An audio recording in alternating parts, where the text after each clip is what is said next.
Ficou até melhor isso, dividir a inflamação aguda numa aula e a crônica na outra, porque senão fica muito cansativo.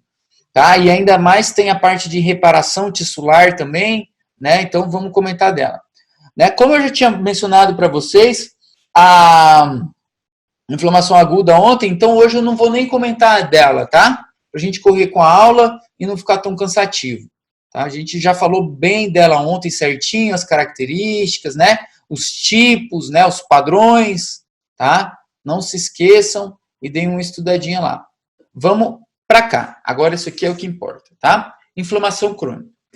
Gente, e a inflamação crônica vai ser bem importante para vocês pegarem muito bem ela, porque tem várias neoplasias, tem vários cânceres que são originados de um processo inflamatório crônico, certo? E como vocês sabem, a matéria é a anatomia patológica e a gente tem muita relação do estudo da neoplasia, tá? Então, para eu chegar naquela neoplasia, eu preciso entender a patologia que veio antes, tá? Porque tem várias patologias crônicas que evoluem para um processo neoplásico, tá?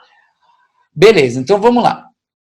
Para diferenciar de cara, né, inflamaçãozinha crônica, essa daqui já vai ter um tempo mais prolongado, né? Isso aqui são dias, semanas, meses. Às vezes o paciente pode ter esse processo inflamatório por anos, pela vida toda, entendeu? É crônica, tá? E tem uma morfologia completamente diferente da aguda, tá? As causas de uma inflamação crônica são inúmeras, né? Um paciente, às vezes, com uma tuberculose, né? Um processo infeccioso, que ele pode adquirir a tuberculose, a gente vai ver na aula mesmo de tuberculose, né? E ficar com esse bacilo lá, de forma latente no organismo dele. Beleza, não vai manifestar sintoma, não vai manifestar nada.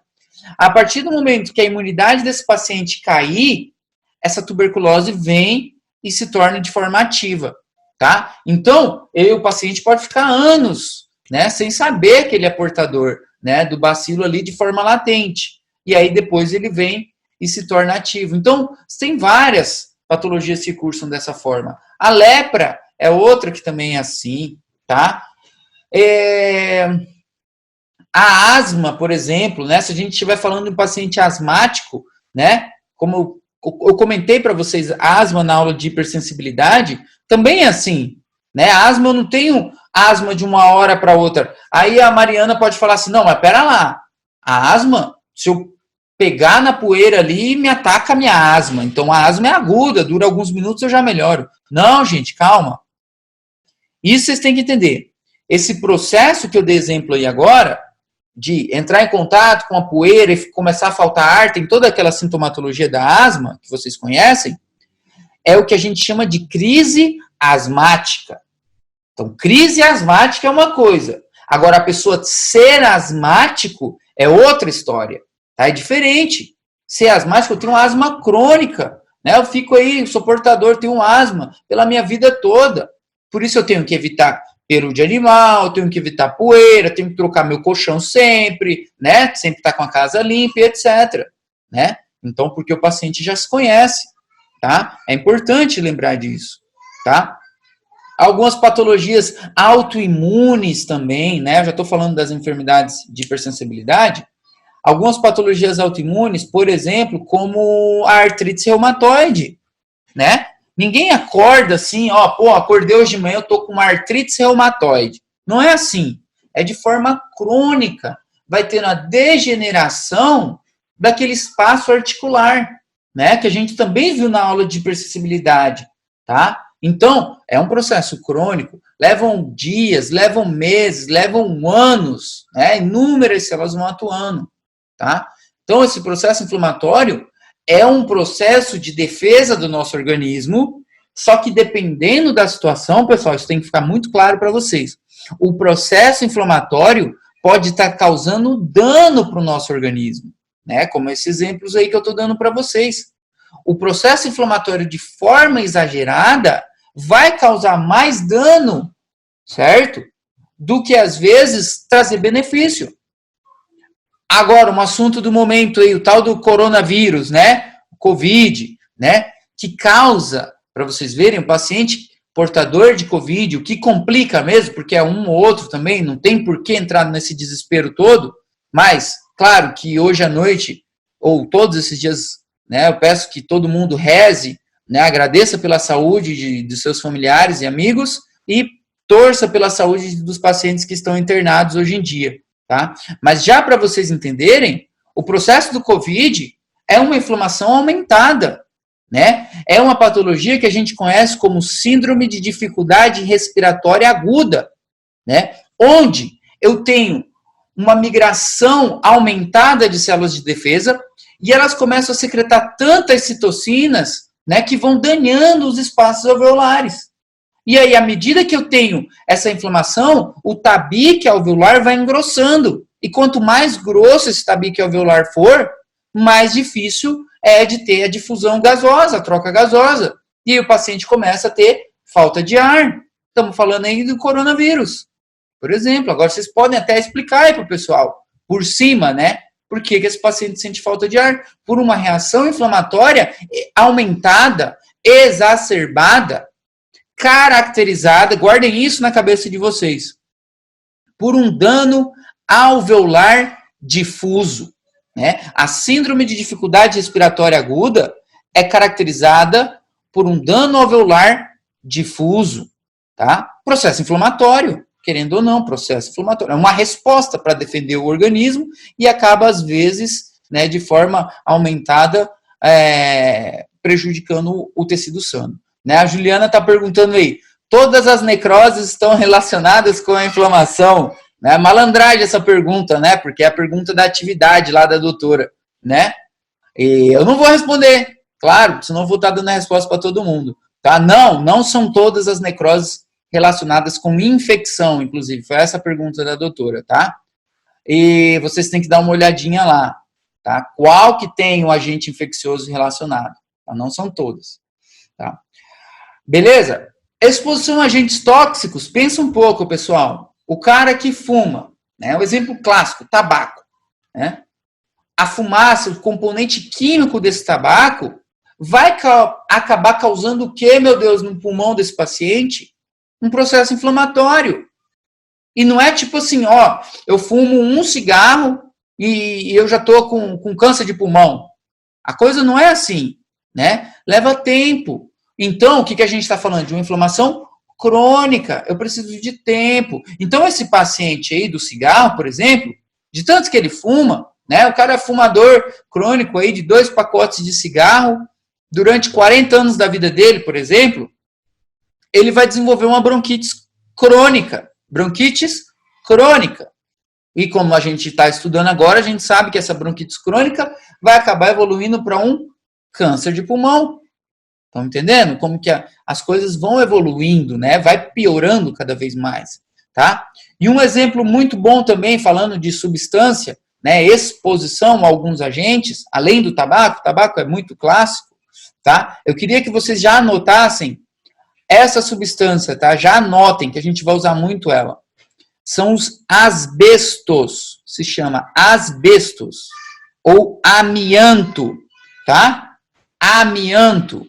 Tá bom? Porque diversas patologias cursam com a exposição ao amianto, aos asbestos. Anotem, asbestos.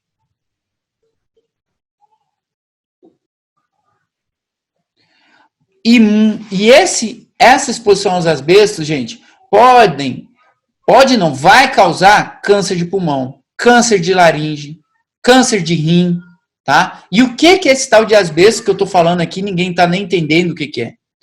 É aquele material, pessoal, utilizado na fabricação daquelas caixas d'água, sabe? Aquela fibra antiga de caixa d'água, entendeu? Agora vocês estão lembrando. Antigamente não era essas caixas d'água que tem hoje, azulzinha, bonitinha, não. Era aquela quadradona de fibra. Aquele material lá é o amianto. O teto, o tal do Eternit, aquele material ali é cancerígeno, tá? Aí, mas também não é para você se preocupar. Meu Deus, a garagem da minha casa é de Eternit, eu vou morrer de câncer. Não, calma.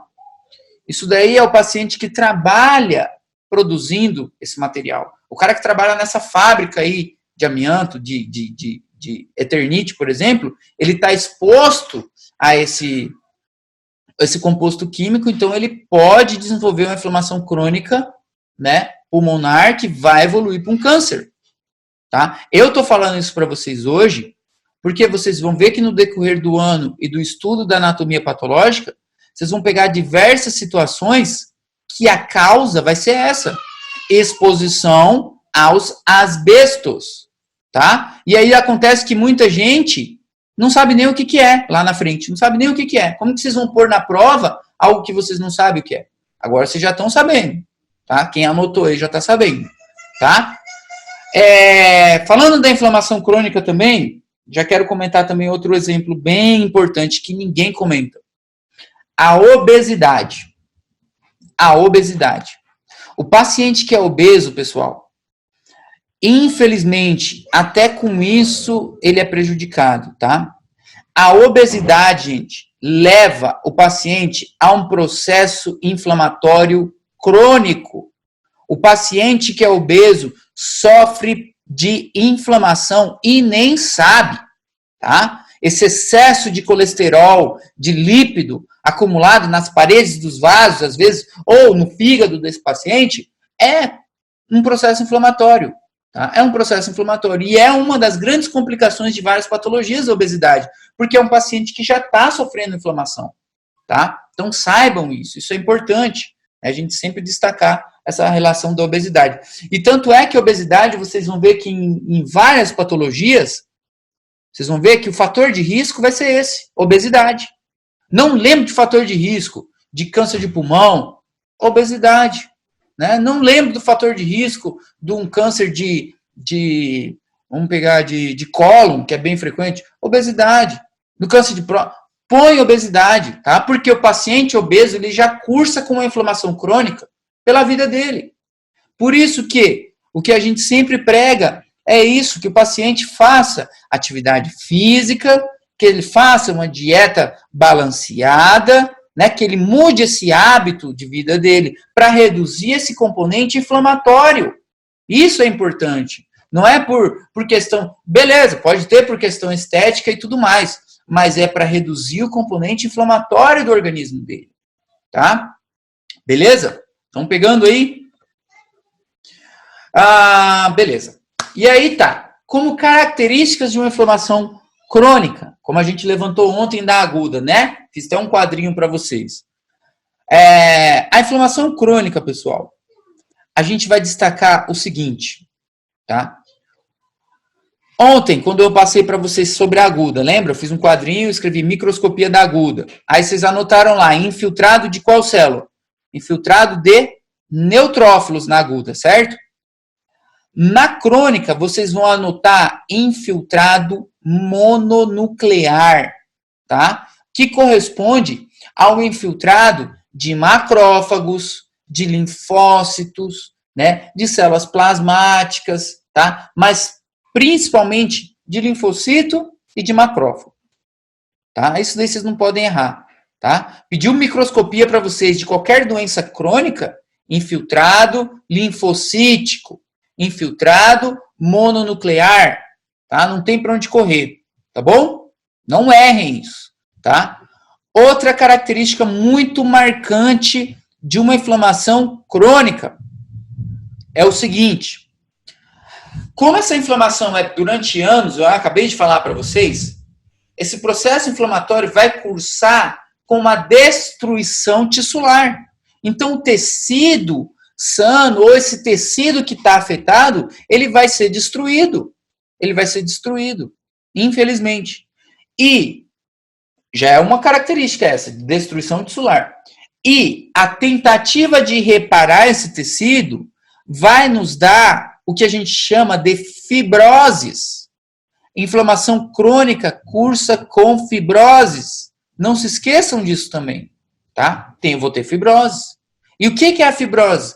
A fibrose nada mais é do que o depósito em excesso de colágeno para tentar compensar esse dano. Né? Como se fosse uma cicatriz. É uma cicatriz. Já viu, vocês caíram? Foi andar de bicicleta quando era criança, e aí caiu, ralou o joelho feio, né? e aí depois você cresceu, curou e ficou uma cicatriz no joelho, né? Aquela cicatriz clara e etc. Lá é uma marca, fim, é uma cicatriz, não serve para nada, não serve para nada. Perdeu a função, tanto é que não vai mais nem crescer pelo, né? Mudou completamente a função daquela região, certo? E o que é isso? Nada mais é do que microscopicamente a fibrose. A fibrose. Macroscopicamente, a olho nu, se manifesta como uma cicatriz. Tá? Características características morfológicas. Vou repetir. Tá? Então, características morfológicas de uma inflamação crônica, pessoal, infiltrado mononuclear, né? Seja esse macrófago, linfócito, etc. Fibroses, que é a cicatriz, que é o depósito de colágeno. Já na imagem histológica eu já vou mostrar para vocês, tá? Fibrose, tá? Outra coisa, olha a malandragem. Se eu tenho um infiltrado de linfocitos, vocês lembram que no primeiro ano vocês aprenderam que tinha os folículos linfoideus, né? Que eram aqueles nódulos linfáticos, certo? Então, se eu tenho um nódulo linfático, quer dizer que eu tenho linfocitos. Então, se eu tenho linfocitos, eu tenho uma inflamação crônica. Então, uma inflamação crônica também cursa com folículos linfoideus, dependendo da patologia, tá? Dependendo da patologia. Agora, olhem só essas duas imagens aqui, ó. Ó, não tem legenda, não tem nada. A e B aqui. Entre essas duas, qual das duas vocês acham que é aguda? De cima ou de baixo? Sei lá, responde aí no chat alguém aí, para tentar ser um pouco mais interativo. Aí, alguém já mandou lá. Aí, de baixo, isso aí, claro. Agora, vamos lá. Por que de baixo? Nossa, eu odeio histologia. Eu não faço ideia desse monte de coisa roxa. Vocês não têm que saber mesmo, gente. Não, tô zoando, tem que saber sim. Mas vamos aprender aos poucos. Tudo que vocês estão vendo vermelhinho aqui, ó, é a congestão. Lembra? Dei na aula ontem, né? Esse aqui é sangue, é o capilarzinho com o sangue parado ali, né? Congestão, a êxtase sanguínea. E a característica que a gente viu ontem, microscópica, da aguda. A de cima, olha lá como que a crônica é. Para mim não mudou nada essa crônica, eu não estou entendendo nada mesmo. Vamos aos poucos. Estão vendo isso aqui? Redondinho assim? Ó, é um cúmulo de linfocitos.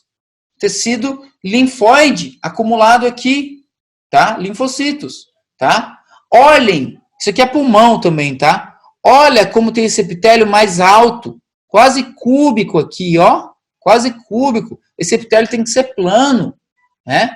Um epitélio alto desse jeito, a membrana engrossada desse jeito, crônico. E agora esse é o mais importante, tá? Não se esqueçam. O que vocês estão vendo apontado pelas setinhas aqui, estão vendo? Bem clarinho aqui, ó. Isso aqui é tecido conjuntivo laxo, é colágeno, é a fibroses. Isso aqui é a fibroses, ó. Então, na inflamação crônica, na microscopia, vocês vão ver uma imagem mais clara mesmo, porque ela tem fibroses, tá? Olha só, isso aqui, esse engrossamento todo aqui, ó, é fibroses, ó, é colágeno, é tecido conjuntivo. E o que vocês estão vendo aqui embaixo, ó, é congestão aguda, crônica, tá? É só ter calma, tá? Eu já vi muito aluno que na hora da prova aparecia um teórico prático histológico, ele já, tipo, pegava a caneta e fazia isso aqui, tipo. Começava a chorar em cima da prova de novo, tá? Mas não é difícil, não é para ter o medo desse hematoxilina e eosina aí, desse roxo e rosa. Vocês têm que ter calma, tá? A gente vai aprender durante o ano a melhorar essa parte aí também, tá? E dentro da inflamação crônica, pessoal, isso aqui é uma das mais importantes. Tem o que a gente conhece como inflamação crônica granulomatosa. É um subtipo dela. Inflamação crônica granulomatosa, tá? Que vai acontecer em algumas situações especiais, tá? Eu vou até desenhar para vocês aqui no quadro. Eu vou desenhar no quadro ou não? Não sei. Acho que não precisa, né? Ou precisa? Enfim. Vou desenhar no quadro para vocês rapidão, melhor. Porque daí fica melhor, porque muita gente entrou depois na aula e não pegou quando eu dei isso aqui antes. Pera aí, eu vou apagar essa aula de febre. Febre não, cefaleia. Aguenta aí. E cefaleia vocês já tiveram também. Quem estava esperto já até reconheceu essa tabela aqui atrás. Gente, essa tabela aqui atrás, que vocês tiveram em físio ou pato, aquele dia que eu dei, é a mesma que eu passei pro pessoal de sêmio ontem. A mesma. Então, e o pessoal não sabia. Se vocês já sabem isso do terceiro ano, chega lá mais confortável.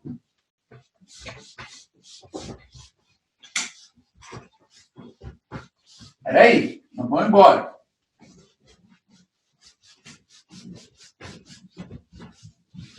A vantagem de ter aula assim online, né? Tá chovendo.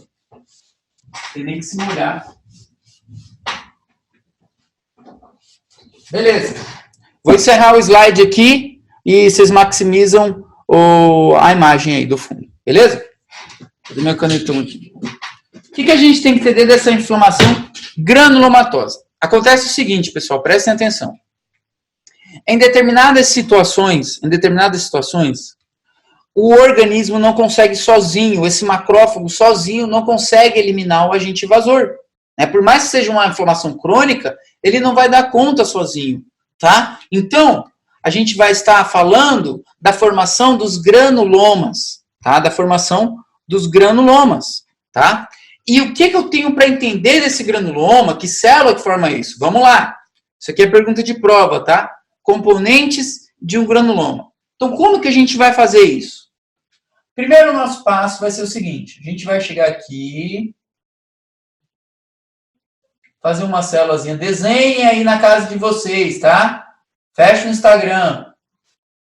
Ou Twitter. Sei lá.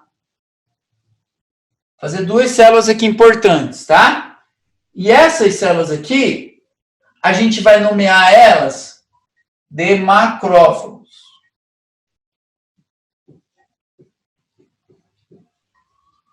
Tá? Os macrófagos. Acontece o seguinte, pessoal. Esses macrófagos aqui são responsáveis, a gente viu ontem, por várias funções, né? Eliminação do patógeno, fagocitose, reparação tissular, etc. E aí faz de conta que o teu paciente mora com 50 gatos na casa dele. Entendeu? Ele tem um monte de gato na casa dele. E ele chegou, ele inalou pelo do gato demais. E esse pelo do gato foi parar lá no pulmão dele. Certo? Vamos fazer um pelo de gato aqui, grandão.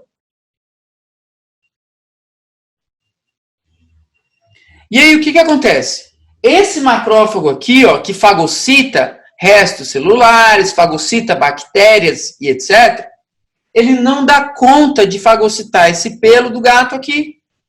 Tá? Então, o que ele vai fazer para resolver essa situação? Ele vai fazer o seguinte, gente. Ele vai se unir com outros macrófagos, tá? Então, ele vai se ativar. Então, a gente está falando de um macrófago agora. Ele é um macrófago ativo, certo? E vai se unir com outros macrófagos e vai começar a adquirir um formato aplanado, certo? Então, vamos desenhar ele aqui melhorzinho agora. Começar a ficar aplanado. Bem bonitinho. Certo? Núcleo. Fazendo bem rapidinho, né? Pra gente ficar tranquilo. E acontece o seguinte. Esse macrófago aqui aplanado vai receber o nome, pessoal, de células epitelioides, né? Por ele estar aplanado e até se assimilar com o formato epitelial, né? Células epitelioides. Quem são as células epitelioides, gente? Macrófagos aplanados. Tá? Não tem nem o que discutir, tá bom? E aí, olha agora o que eles fizeram. Vários macrófagos rodearam aquele pelo do gato. Tá vendo? Tá de boa? Todo mundo pegando? Certo? E eles fundem as suas membranas, que certeza que vai estar na próxima atividade de vocês. Fundem as suas membranas, certo? E se tornam uma única célula. Se torna uma única célula, com vários núcleos, né, agora, porque é a união de todas aqueles macrófagos. Isso aqui vocês vão chamar de célula gigante, porque ela é gigante, né, célula gigante, multinucleada. Tá aí. Célula gigante multinucleada. Agora eu consigo dar conta desse pelo, né? Ou eu consigo manter ele preso ali dentro, pelo menos. Ele não vai incomodar por um tempo. Mas tá trancado aqui. É o que acontece com a tuberculose, inclusive. É o que acontece com a tuberculose. Vamos falar da tuberculose também, tá? Ah, então se minha pergunta for componentes de um granuloma, é isso que eu tenho que fazer? É isso que vocês têm que fazer. Quais são os componentes de um granuloma? Macrófagos ativados, células epitelioides, célula gigante multinucleada, tá? Ah, eu queria melhorar porque eu estudei bastante. Vamos melhorar. Aqui em volta, pessoal, vocês podem fazer vários pontinhos assim, ó.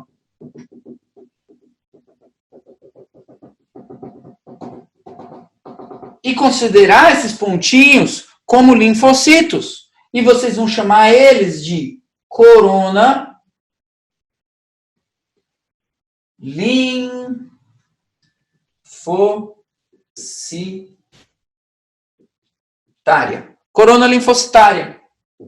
São esses linfocitos, né? Também tem células plasmáticas aqui em volta, tá? Não tenho o que discutir. Mas esses são os principais componentes de um granuloma, tá? Uma célula gigante multinucleada. Em algumas situações, gente, a gente tem o que se chama de células de Langerhans.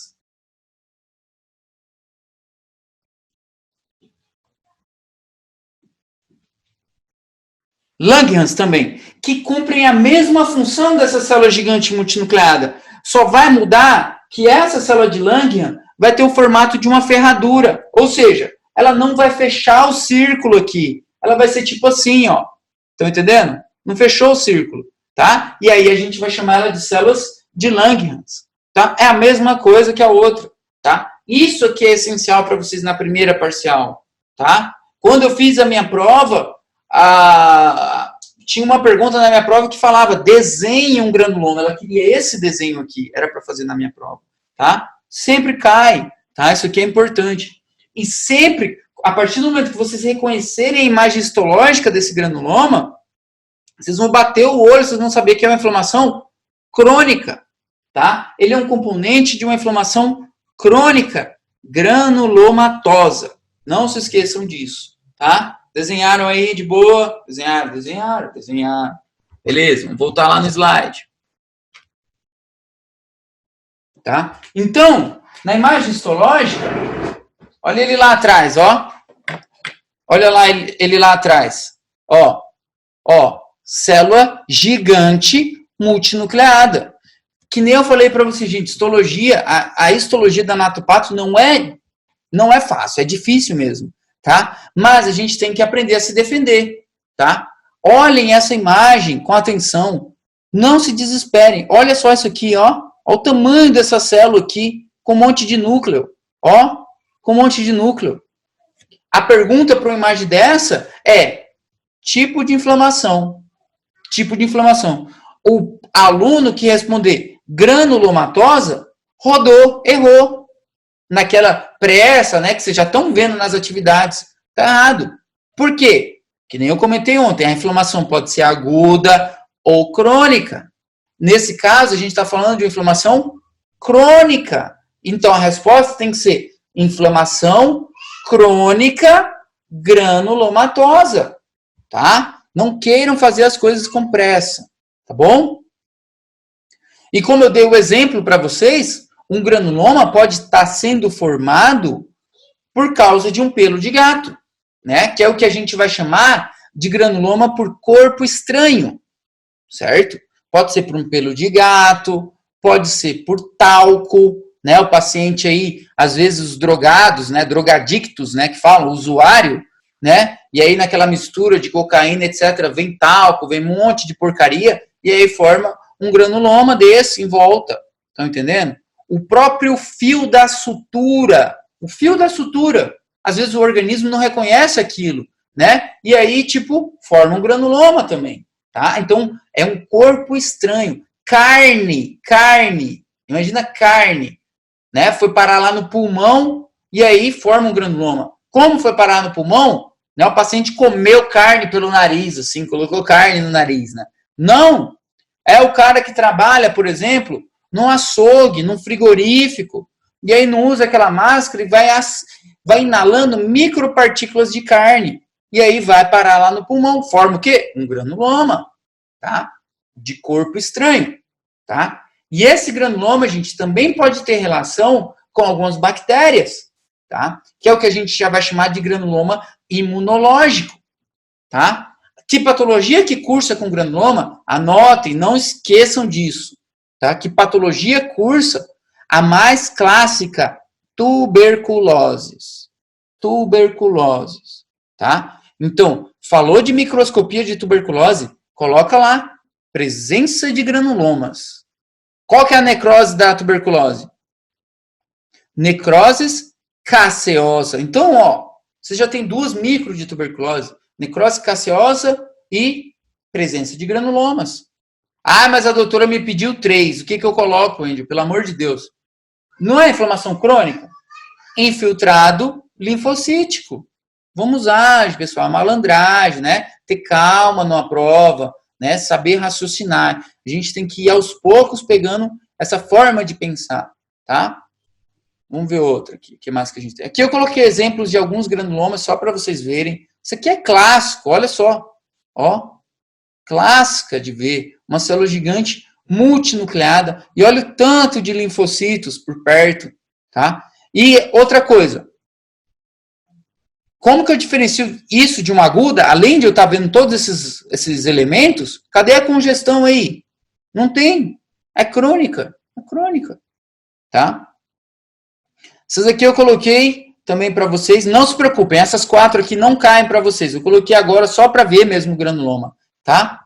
Ó, célula gigante, multinucleada, componente de um granuloma. Aqui, outro granuloma. Aqui, vários, né? E ainda mais se tratando, né, de um pulmão, tá? Não se preocupe, essas 4 aqui não caem agora. E esse esquema aqui é fundamental para vocês, tá? Esse esquema aqui, tá? Já vou até explicar, porque provavelmente vocês têm aí no material, tá? Só não esqueçam de dar um joinha aí no canal, tá? Antes de tudo e de se inscrever, tá bom? Inscreve aí no nosso canal aí. Pessoal, nesse esquema aqui, vocês têm que prestar atenção para não responder errado as coisas, tá? Eu fiz isso daqui para resumir várias possíveis perguntas, tá? Primeira pergunta importante que está aqui para vocês. Características de uma inflamação crônica. Tá aqui, ó. Ela tem, por característica, apresentar destruição tissular, certo? Onde eu vou ter fibroses, né? Eu vou ter cicatriz, depende se é macro ou micro, certo? Eu vou ter um tempo prolongado, né, dessa inflamação, certo? Eu vou ter um infiltrado mononuclear, seja ele de linfocitos, macrófagos, células plasmáticas, etc. Tá? Essas são características de inflamação crônica, tá bom? E essa inflamação crônica, gente, ela vai se dividir em 2 tipos. Em uma inflamação crônica granulomatosa, que foi a que eu falei para vocês agora, ó, a do granuloma que está aqui atrás, tá? E não granulomatosa, que gera muita dúvida aí. Daqui a pouco eu já falo dela, tá? Então, já bati o olho assim. Esquematize a inflamação crônica. Ah, beleza. A inflamação crônica pode ser não granulomatosa e granulomatosa. O que isso quer dizer? Quer dizer que, pessoal, a inflamação crônica granulomatosa é aquela que vai ter isso aqui, ó. Que vai ter granuloma, tá? Não são todas que têm esse granuloma. Até são poucas, inclusive. Tá? A grande maioria das inflamações crônicas são não granulomatosas. Tá? Se a gente falar aí, por exemplo, de uma bronquites crônica, olha o nome dela, bronquites crônica. Tá? E se eu falar para vocês que na bronquites crônica não tem granuloma, certo? Então ela vai entrar onde? numa inflamação crônica não granulomatosa. Tá? Vai entrar aqui em cima, porque ela não tem granuloma. Tá? Se a gente falar, por exemplo, de uma pancreatites crônica, né? Que a gente estava falando da pancreatite, inclusive. Tem granuloma na pancreatite crônica? Não, não tem. Então, ela é inflamação crônica não granulomatosa. Tá? A grande maior parte vai estar aqui, ó, das não granulomatosas. As que merecem um estudo especial vão estar aqui, nas granulomatosas. Por quê? Vamos lá. Esse granuloma que eu falei para vocês aqui, ó, os componentes dele, tá? Pode ser um granuloma não imunológico, e aí vocês têm que falar que ele é causado por um corpo estranho. Que corpo estranho é esse? Agora eu já falei para vocês, né? Pelo de animais, carne, talco e etc. Tá? É um corpo estranho. Ou um granuloma imunológico, né? Que está relacionado com alguma bactéria, com algum distúrbio ali no sistema imune do paciente. Por isso que se chama imunológico. E aí a gente divide de novo ele em dois. Necrotizante e não necrotizante. Esse MO está de micro-organismo. Então, o granuloma imunológico necrotizante é que tem relação com algum micro-organismo. Por exemplo, tuberculose. Porque a tuberculose é causada por um bacilo. Então, é um micro-organismo. Tem que estar aqui, tá? O não necrotizante tem relação com patologias autoimunes, por exemplo. Então, não é um micro-organismo que causou o não necrotizante. Foi o próprio organismo do paciente. Uma enfermidade de Crohn, né? Uma enfermidade de Crohn, tá? Beleza? E pegue esses dois exemplos só para vocês não se complicarem. Tuberculose e Crohn, tá? Aí não tem erro, tá bom? E esse aqui provavelmente é o desenho, né? Células epitelioides, célula gigante multinucleada. É esse desenho. Treinem fazer esse desenho aqui, tá? Treinem, é importante. Beleza? Tem uma pergunta aqui. Cara, histologicamente, as não granulomatosas, terão, infiltrado de linfocitos e macrófagos. Isso daí que o André falou. Perfeito. Aí o André perguntou aqui, histologicamente, a inflamação não granulomatosa, como que ela vai ser, histologicamente? Essa daqui. Então, pessoal, se ela não tem granuloma, o que ela vai ter? Ela vai ter infiltrado linfocítico, infiltrado de macrófagos, ela vai ter fibroses, tá? E aí, o que vai acontecer? Depende da patologia que a gente estiver falando, tá? Depende da patologia que a gente estiver falando. Numa pancreatite crônica, que foi o exemplo que eu dei, teria outras características, como, por exemplo, a perda dos acinos pancreáticos, entendeu? É que aqui essa aula é mais de forma generalzona para vocês, tá? São características que vão se repetir. Mas dentro de cada patologia vai ter uma característica histológica específica. Na pancreatite crônica, por exemplo, seria essa. Perda dos acinos pancreáticos. Né? Como é crônico, o paciente vai perdendo os acinos. Né? Eu vou ter, por exemplo, os condutos, né? Os condutos excretores dilatados. É outra característica histológica de uma pancreatite crônica. Tá? Então, como não tem o granuloma, calma, vai ter as suas características histológicas, tá? Beleza. Alguma outra dúvida, pessoal? Perguntem agora ou perguntem para sempre.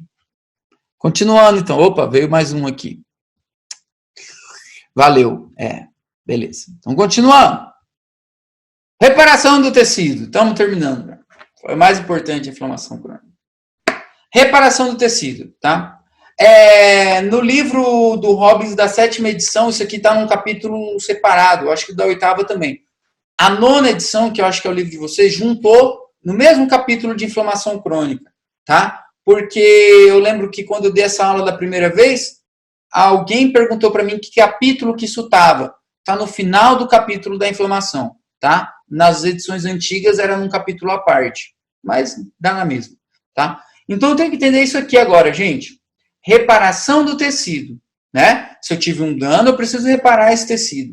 E aí tem duas formas. Regeneração, né? O próprio tecido vai se regenerando sozinho, né? Tem células madres, né, que vão se tornando células immaduras, depois células maduras. E tem o processo de cicatrização, que a gente vai ver depois. Formação de um tecido de granulação, fibrose, etc. Tá? Para falar primeiro do processo de regeneração, a gente tem que entender o seguinte, os tipos de tecido, tá? Os tipos de tecido, tá? A gente tem, a princípio, 3 tipos de tecido, prestem atenção nisso. Eu tenho tecidos lábiles, que são tecidos, pessoal, que as células estão sempre trocando. A da pele, pele é um tecido lábil. Por quê? Tem um tempo de vida, ela vai perdendo e vai se renovando. Então, ela vai se regenerando sozinha. A mucosa gástrica, né, aquelas células caliciformes não, aquelas células mucosas do coelho, certo? Da mucosa gástrica, ela tem um tempo de vida de 5, 6 dias. Depois disso, ela morre, já tem uma célula madre, que vai o quê? Regenerando, né? Uma célula lábil. Ela sofre mitose de forma contínua, né? O epitélio da vagina, por exemplo, né? O coelho uterino, que seja, está sempre trocando, tá? O endométrio, né? A gente sabe ali o ciclo menstrual e etc. Vai estar sempre trocando, tá? Estão entendendo? Tecidos lábiles, tá? Eles têm capacidade de renovação. Os tecidos estáveis vai ser o seguinte, gente. São tecidos que podem se regenerar, tá? Só que eles não se regeneram. Eles ficam em stand-by, assim, eles ficam paradinhos lá, ficam de reserva. Tá? Ela tem um poder de divisão dessa mitose agressiva e se regenerar, mas ela não faz. Por exemplo, já vou explicar para vocês. O fígado. Já ouviu falar aquela história que se vocês arrancarem metade do fígado, né, ou uma parte do fígado, depois de um tempo ele se regenera e volta a ser o órgão inteiro? Sim, porque o fígado é um tecido estável, né? Ele tem esse poder, né, de começar essa divisão celular. E a partir do momento que ele adquire o formato, o tamanho dele completo, ele para de se dividir. Senão, pelo amor de Deus, né? Ele para, porque não tem mais necessidade. E isso daí, o tecido estável, a gente coloca ele dentro, até eu falei disso aqui ontem, eu acho, não lembro quando. Vou fazer bem aqui embaixo, pequenininho. Lembra aquele ciclo celular que eu fiz esses dias para vocês? Não lembro quando. Que a gente dividia em fase G1, né? S, G2, fase M, né? Da mitose. Não sei se não está dando para enxergar, maximiza e escuta. Eu falei para explicar a apoptose, lembrei. Dos checkpoints, lembra? Checkpoint aqui, certo? O que acontece? Isso aqui é o ciclo de divisão celular. Uma célula vai dar origem a 2 células, certo? Processo de mitose. Nesse tecido estável, aqui nessa fase, eu tenho uma etapa chamada de G0, que são células que estão ali, ó, que podem, quando houver necessidade, voltar para o ciclo de divisão, tá? Até então, como não tem necessidade, ela fica aqui, em estágio de G0, de forma pausada. Precisei dessa divisão, ela volta para o ciclo. Células hepáticas, tá? São células hepáticas, tá? E até expliquei também para vocês daquele mito de Prometeus, né? Da águia. Isso serve para explicar a hiperplasia também. Já vou falar também para vocês. Vou repetir.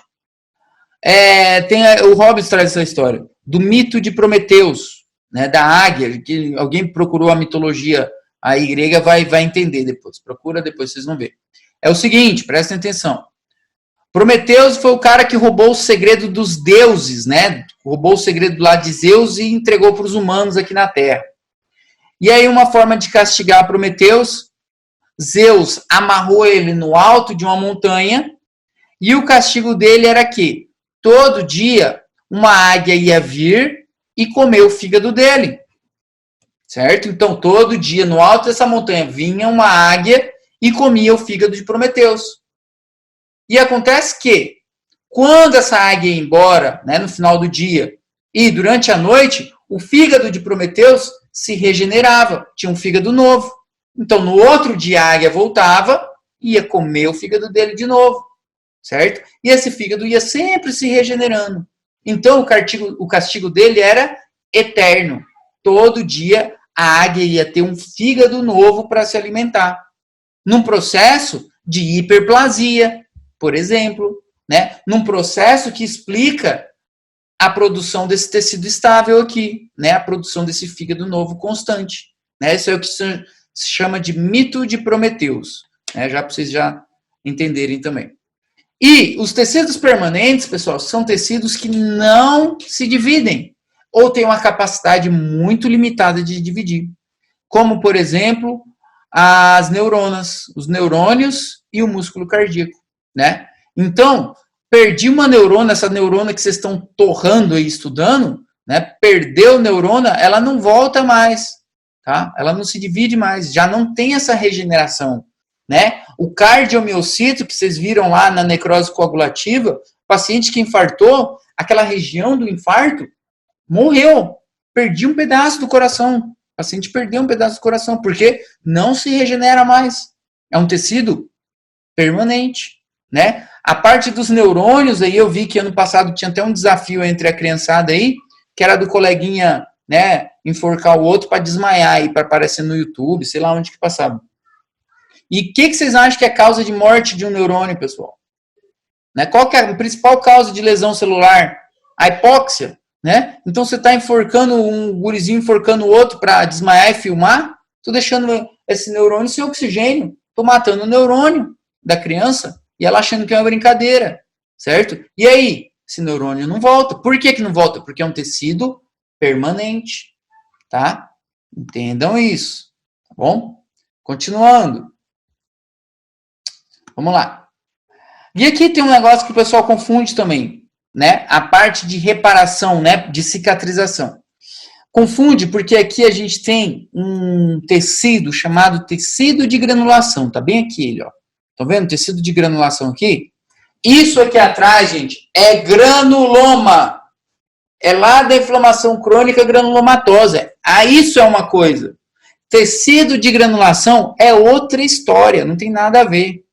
Tá? Não tem nada a ver. E vocês têm que tomar cuidado com essa pergunta. Por quê? Vamos lá.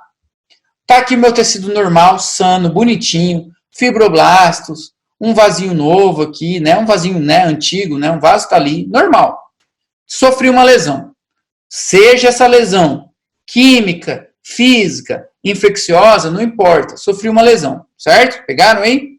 E aí, essa lesão, claro, causou uma inflamação, que a gente estudou. A princípio aguda e depois crônica, certo? E aí, eu preciso, nessa inflamação, reparar o meu tecido. Olha lá, inflamou e eu preciso agora reparar o tecido, certo? Neutrófilo saíram de cena e etc. Quem sobrou aqui embaixo? Macrófago. E aqui, abram aspas aí para o tecido de granulação, para essa etapa aqui. O que é o tecido de granulação, gente? O tecido de granulação vai estar formado por macrófagos, fibroblastos, certo?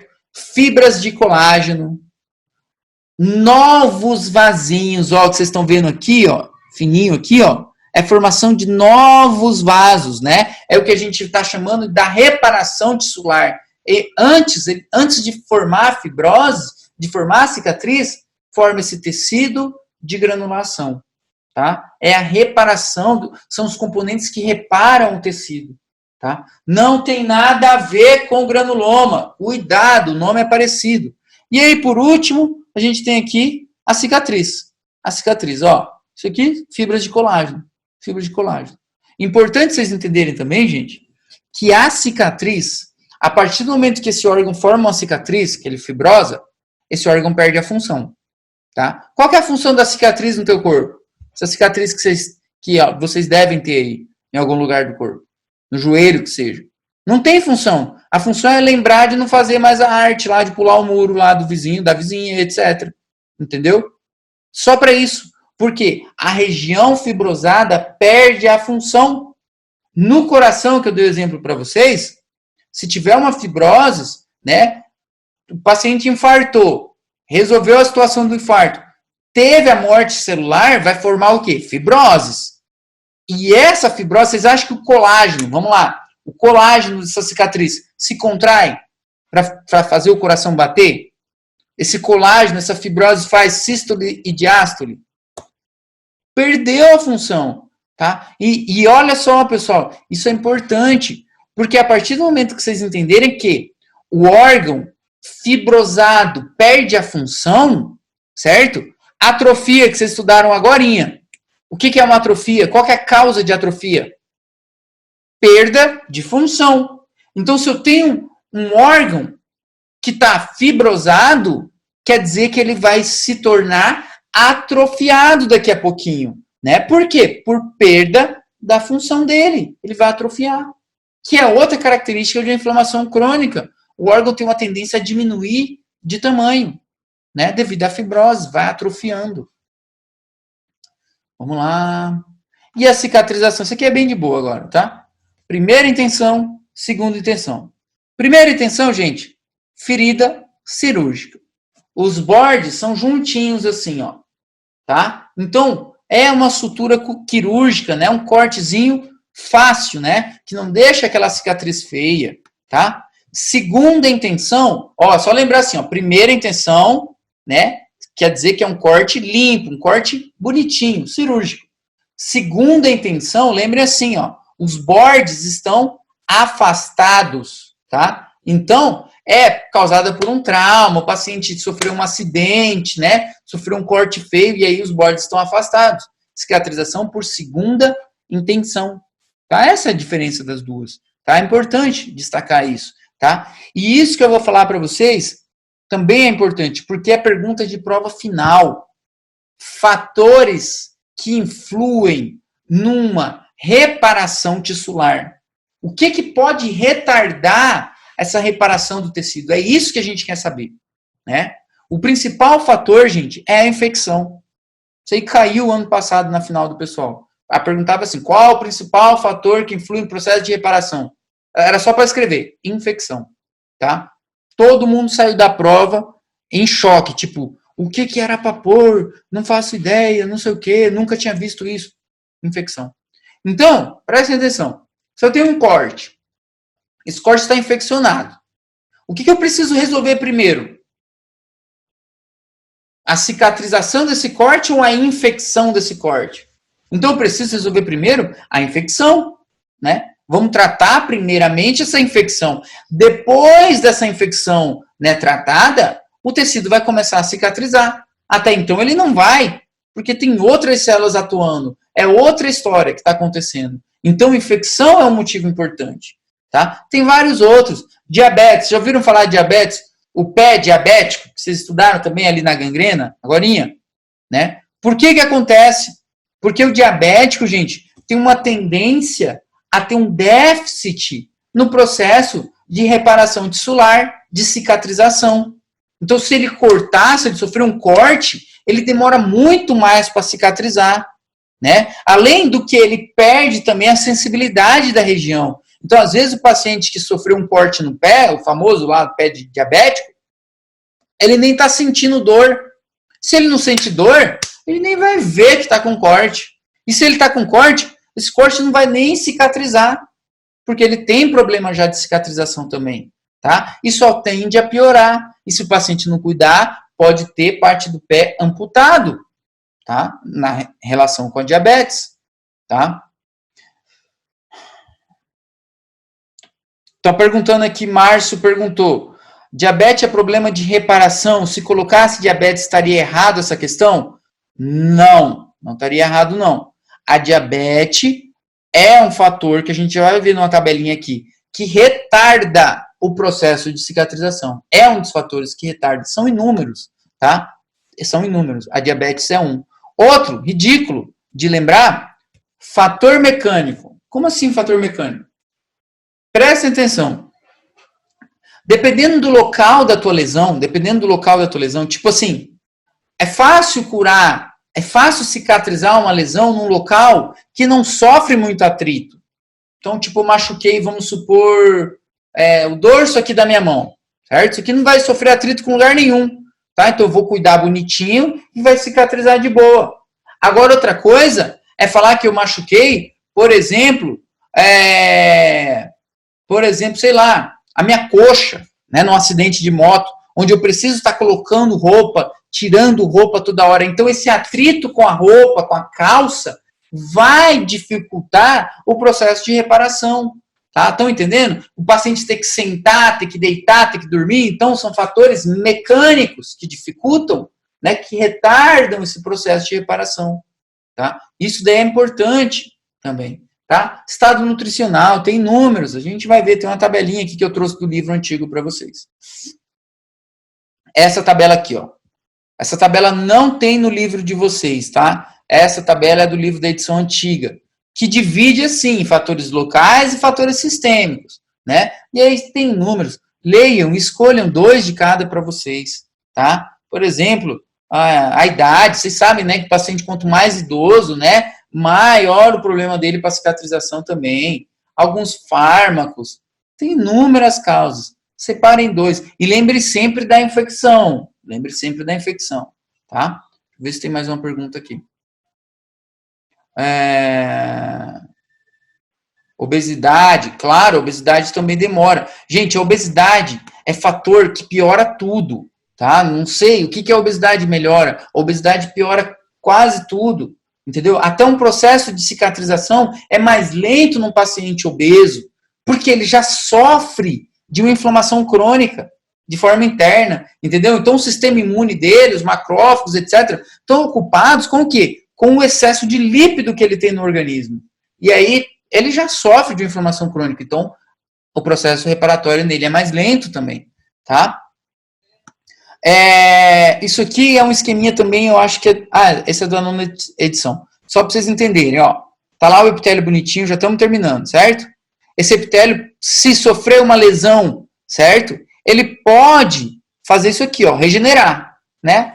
Lesão do ácido na mucosa gástrica, essa célula já é para isso mesmo, ela vai morrer e vai crescer uma célula nova, viva. Pronto, bonitinha, certo? Agora, a partir do momento que essa lesão não era esperada e é uma lesão grave ou repetida, a gente está falando de inflamação. E aí, estamos falando de macrófago, linfócitos, etc., certo? Etc. Essas células estão secretando citocinas, né? Eliminamos o agente invasor, só que danhamos o tecido sano que estava em volta. Então, eu preciso reparar esse tecido sano. E como que eu vou reparar? Com fibroblasto, fibra de colágeno, né? Proteoglucanos, né? As proteínas, né? Aquela matriz extracelular.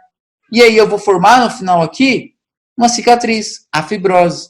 Agora, prestem atenção aqui, ó. Comparem esse epitélio, que era o epitélio original, ó, 1, 2, 3, 4, 5, 6 células, que com certeza tinham alguma função, com o epitélio do final aqui, ó. Opa, passei. Do final, ó. 1, 2 células. Ué, e as outras 4? Elas foram reemplaçadas por tecido conjuntivo. O que aconteceu aqui? A função, com certeza, diminuiu. Estão entendendo? A importância dessa fibrose, o órgão perde a função que ele teria que compor, né? E aqui, de novo, esqueminha do livro antigo. Lesão tem 3 caminhos. Regenerar, que a gente falou lá, dos tecidos lábiles, estáveis e permanentes, né? Tá aqui, ele fala certinho, né? Cicatrizar, se for uma ferida mais superficial, mais profunda, cicatriz de primeira ou segunda intenção, certo? E eu posso ter uma fibrose, né? Que é aquele tecido permanente, é aquela cicatriz que vai ficar aí para sempre, né? Ó, até o exemplo que o livro traz aqui, ó, pancreatites crônica, né? Tinha falado para vocês, né? Pancreatites crônica. Isso aqui é só para falar da cicatriz, não se assustem com isso aqui não precisa se importar com isso. Isso aqui é para eu falar para vocês, para a gente terminar, de um problema que pode acontecer na cicatrização. Então, acontece o seguinte, vocês já viram que em determinadas pessoas formam uma cicatriz mais feia do que em outras pessoas, né? Aquela cicatriz mais alta, uma cicatriz que não fica legal, né, devido a esse corte. E o que acontece, o que pode estar acontecendo? Né? É um processo chamado de remodelação, certo? Que a gente já vai ver aqui, tá? Então, só para vocês entenderem, olha o que acontece. A gente tem que ter um equilíbrio, tá? Na produção desse colágeno com a quebra desse colágeno. Então, tem que manter o equilíbrio para não formar, né, aquela cicatriz feia. Vamos lá. Isso aqui é o esquema de dermato, né? Quem gosta aí, quer ser dermatologista, já pega aqui, tá? Então, primeiro passo, eu sofri um dano, a injúria, certo? Sofri um dano, um corte. Vamos pensar no corte. Cortei, pá! Primeira coisa que se eu cortei, eu preciso estancar esse sangramento, né? Hemostasia, né? E aí, vamos lá, toda aquela cascata de coagulação, a gente vai ver semana que vem de novo, tá? Naquela parte do controle. Resolvi, mas não é fácil, porque agora vem a inflamação. Inflamação, vamos estar falando de células, que a gente aprendeu, neutrófilo, linfócito, macrófago, etc. Beleza. E eu dou atenção para essa célulazinha aqui, ó, para o macrófago, certo? Que vai atuar no processo de reparação tissular. Então, esse macrófago aqui, ó, ele vai estimular isso aqui, ó, angiogênese, né, a formação de novos vasos. Ele vai estimular isso aqui, ó, os fibroblastos, tá? Que eu preciso depositar colágeno ali. E aí eu tenho aqui, ó, síntese de colágeno. Preciso tampar, né? Porra, me cortei, vamos cicatrizar esse negócio, certo? Com colágeno. Vamos formar uma cicatriz. E do outro lado, pessoal, a gente tem as células que secretam uma enzima chamada colagenasa. Colagenasa. E o que vocês acham que essa enzima chamada colagenasa faz? Ela quebra o colágeno. Então, a proporção que essas células fibroblásticas estão depositando colágeno para tampar essa ferida, a enzima colagenasa vem para quebrar o excesso de colágeno, certo? Então, tô lá, tava com a ferida. Colágeno, colágeno, colágeno, colágeno, beleza, resolvi a ferida. E aí, só que eu sobrepacei, passei um pouquinho, né? Eu tinha que chegar aqui está o meu tecido sano. Fui lá, cortei, vamos voltar. Tecido sano, sofri um corte, puf, beleza. Preciso voltar para essa altura, para minha pele ficar normal. Colágeno, colágeno, colágeno, colágeno, colágeno, colágeno, colágeno, colágeno. Ficou alto, certo? Muito colágeno, ficou alto. O que a colagenasa vai? A colagenasa vem aqui, ó, quebra, quebra, quebra, quebra, quebra, puf, voltou. Cicatrizamos e ficou uma cicatriz, ó, né? De certa forma, né, conservada. Ficou na mesma altura do tecido sano. É aquela cicatriz mais bonitinha, não dá nem para notar, certo? Agora acontece isso daqui. Se o teu paciente tá lá, sofreu corte, beleza. Aí vem colágeno, colágeno, colágeno, colágeno, colágeno, colágeno, colágeno. E aí, na hora de secretar colagenasa, ele não tem colagenasa para secretar, como que vai ficar a cicatriz dele?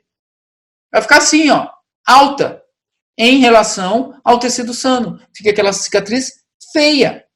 Tá entendendo? Em algumas pessoas, tá? E aí depende de tudo, da técnica cirúrgica, né, de cada paciente, e depois a gente vai ver os fatores de coagulação e de reparação também, tá? Mas o grosso modo é isso, tem que ter um equilíbrio entre a produção do colágeno e a quebra desse colágeno de excesso, tá? E aí eu tenho no final da história uma cicatriz, tá?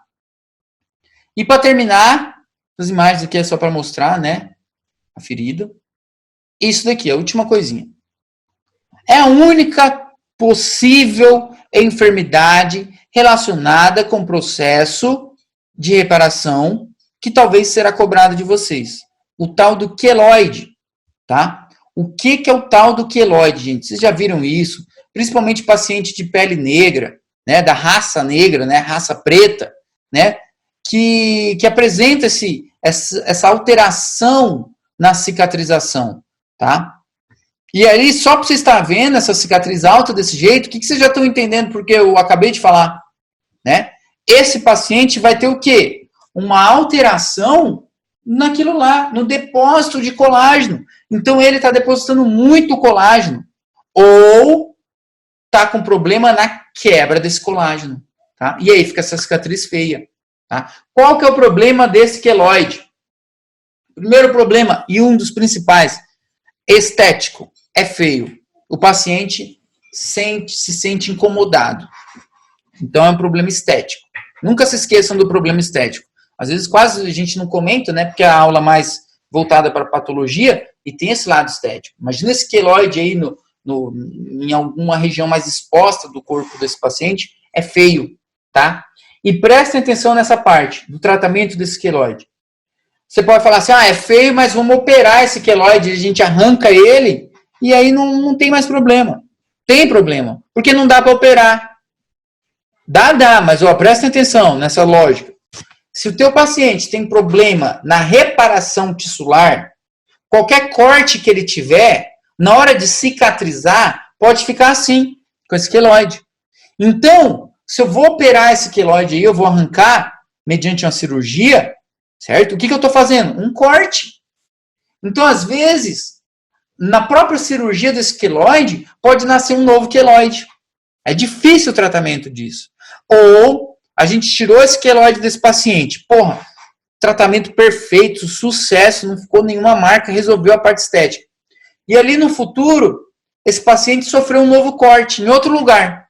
E na hora de cicatrizar, outro queloide. Estão entendendo? Então é algo genético que tem essa alteração mesmo no processo de reparação. E ele tem essa tendência a formar esse queloide. Tá? O segundo problema do queloide é que ele sangra fácil. Esse paciente tem que tomar cuidado que qualquer trauma, às vezes, ele vai sangrar muito e fácil. Se eu não me engano, é um dos motivos de dispensa no exército brasileiro. O guri aí que tiver queloide, ele não serve, né? Porque aí, supostamente, alguma atividade, operação que tem que fazer aí na mata, e aí pode raspar e sangrar, então ele não pode servir. Ele é dispensado do exército com isso daí, tá? Por causa dessa rotura, ele rompe muito fácil, tá? Outra coisa, o queloide geralmente estava associado com a raça negra, pacientes negros, como eu citei para vocês, só que essa história já caiu por água abaixo, tá? Hoje em dia já não é mais dos negros, porque como mudou muito, o negro casou com o japonês, o negro casou com o branco com o índio com o alemão, o homem com o homem, o preto com o espanhol, o paraguaio com o brasileiro e por diante, teve uma mistura de raça. Então já não é algo mais só do negro. Tá? Isso vocês têm que entender também. Tá? Tem que tomar cuidado. Por mais que na teoria fale muita coisa, mas vocês vão ver que na prática é outra história. Tá? Então fica essa cicatriz feia aqui. Queloide. Tá? A perguntinha clássica para cair é assim, ó. Anomalia na reparação dos tecidos. Só isso. Para escrever. Queloide. Tá? Aqui algumas tabelinhas, só para a gente terminar, mas vocês têm essas tabelas, são do livro de vocês. Essa aqui, com certeza, vocês não podem deixar de fazer. Uma tabela para diferenciar a inflamação aguda da crônica, tá? Não esqueçam dela, tá? Façam a de vocês, eu não vou nem montar. Essa aqui é a do livro, mas façam a de vocês, tá? Principalmente se vocês fizerem uma tabela em relação às características morfológicas, tá? Cuidado com isso, tá? Entre aguda e crônica. Porque a do livro aí, ó, falar que o início é rápido na aguda e lento na crônica, isso não é característica morfológica. Morfológica é como que o tecido vai estar. Então estaria errado, tá? E a doutora sabe disso. Por isso que ela pede, ou os doutores pedem, as características morfológicas, até porque a anatomia patológica é isso, é características morfológicas. Então, cuidado, montem a de vocês, tá? Essa outra tabela aqui é muito importante também, ela é mais completa ainda no livro, tem outras patologias, que são patologias que cursam com granulomas, tá? Tuberculose é clássica, beleza, fácil de lembrar. E a enfermidade de Crohn é outra. Eu não lembro de enfermidade de Crohn, mas vocês vão ter que lembrar, porque vai usar Crohn o ano todo, tá? Para várias situações vocês vão lembrar de Crohn. Então é melhor já sofrer com ela no começo do ano, tá? Tem outras, tem lepra, tem artrite reumatoides, sarcoidose, tem outras, tá? Mas saibam essas duas pelo menos, tá? Essa daqui é a tabelinha que eu falei para vocês de alguns mediadores de inflamação, né? Escolham 3 e suas respectivas funções, tá? Histamina, vasodilatação, dor, bradicinina, escolham 3, tá? Façam de vocês, tá? E essa daqui, para que era? Para falar as células que predominam, tá? Em determinadas situações. Eu sei que aguda é neutrófilo e crônica linfócito macrófago. Massa, perfeito. Só que destaquem aqui essa bendita doencinha aqui, ó, asma. Porque aqui, olha quem tá aqui na asma, ó, eosinófilo, tá? É diferente na asma, é outra célula. Então tem que tomar cuidado com a asma, tá? Então, pessoal, por hoje, essa foi nossa aula de inflamação crônica.